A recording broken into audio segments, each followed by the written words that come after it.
Hello, तर आज आहे माझ्या 30 डेज हार्ड वेट लॉस चॅलेंजचा 9वा दिवस.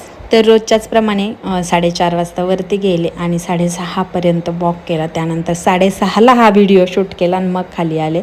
आणि खाली आल्यानंतर वर्कआउट केला 1 तास आणि त्यानंतर टमी ट्विस्टरवरती व्यायाम केला आणि त्यानंतर वेट चेक केलं. तर चक्क 5.2 म्हणजे 5 किलो 200 ग्रॅमचा फरक पडलेला आहे वजनात 8 दिवसामध्ये. त्यानंतर गरम पाण्यात लिंबू घेतला आणि त्यानंतर 15-20 मिनिटांनीच ग्रीन टी घेतली.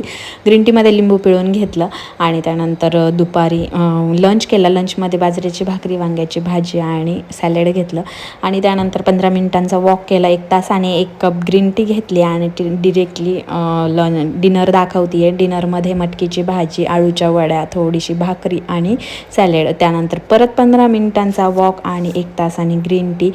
15,000 प्लस स्टेप्स आणि 5 लिटर पाण्यासोबत आजचे सगळे टास्क कंप्लीट केले.